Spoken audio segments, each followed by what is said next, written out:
Welcome in, much love, Magic players, especially for the tournament players, as this video is about how to eat for a Magic tournament, especially a Grand Prix, to have them, or a Pro Tour, to have the most energy, to have the most mind power, to have the most endurance throughout the day, based on scientific principles, based on also what works well for me, as I have never lost a winning in at a Grand Prix, and I've made a good amount of day twos for how many I've played in.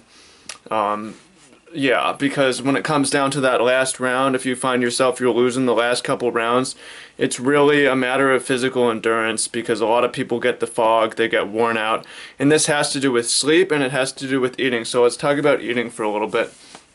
So you should know, really basic, that the brain has the most blood and the most capacity and the most power on an empty stomach. And the brain has the least power, the least capacity, the least blood on a full stomach. The blood flows to the stomach, right? This is why we eat a huge meal after being hungry when we're really alert. Bam, it puts us to fucking sleep, right? So we need to apply this for Magic tournaments. At a 12-hour Grand Prix, we cannot be on an empty stomach all day. That is going to kill us. But we also need to be very careful to avoid getting full, because then the blood, as a rule, is going to drain from our brain to our gut, and we're going to have a sleepy round, and we're going to lose. Or a sleepy late rounds. And a lot of players get this wrong, because they come to the tournament, they don't have any food, they didn't plan for any food, they're just going to eat when they get hungry, and they're getting hungry round 3, round 4, and the round goes long, they don't have time to eat. Or maybe they barely have time and they run out and they go to the convention stand and they concession stand. By the way, concession stand, concession, concede. Go to the concession stand, get your food, get a big sandwich, whatever the fuck they have, and just eat a bunch of food, and then, you know, bam, you're dead for the next 2 rounds.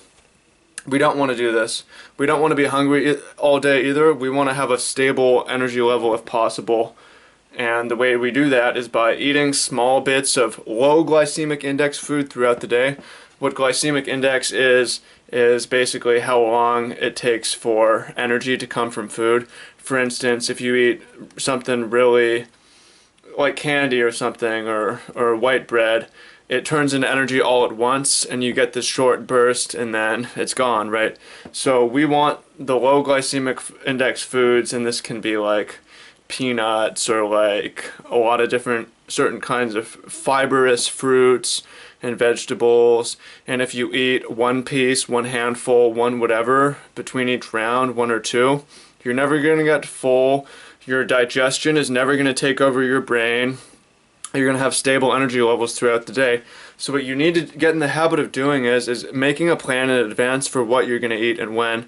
Going to the grocery store the night before, or going to the grocery store in the morning and getting your supplies for the day. This way you're going to have stable energy levels. It's not gonna matter how long the rounds go, and you're going to have energy throughout the day leading up to the late rounds, at which point you're going to be able to just out-endure the other players. You're going to have more brain power. And then when you win your winning in, you start winning your winning ins, that's when you go and you eat a big fucking meal and bam, go to sleep, right? Immediately. Don't stay up testing for day 2. Eat your big meal and let it naturally put you to sleep. I know people say don't eat and go to sleep.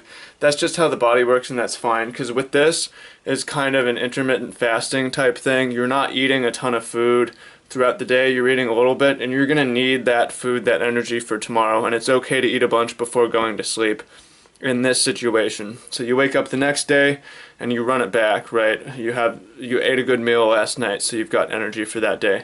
So that's the basic tips for how to eat at a Magic tournament, a Grand Prix. If you're interested in getting really in-depth in this, information like this, for stuff like this, tournament preparation like this, you want to be a part of the mastermind that I've put together. It's got coaching, it's got multiple pro coaches, it's got amateurs looking to go pro, and if you want that, you can comment below, or you can just go to my site, mtgtraining.com, our site, and put in your application there, and we will talk and get you winning your day 2, winning ends, and then making the most of day 2 to top 8 your tournament. So makes a big difference, makes a tremendous difference. That's always been my main edge, has been physical and preparation as well. So yeah, if you're into this, you really want to step your game up to the next level, check out the mastermind, go to mtgtraining.com, check it out. Much love. Hope you found this useful, and also let me know what else you want to hear about in the comments. Let me know what you eat in the comments and how you're going to change what you eat in the comments. See you down below.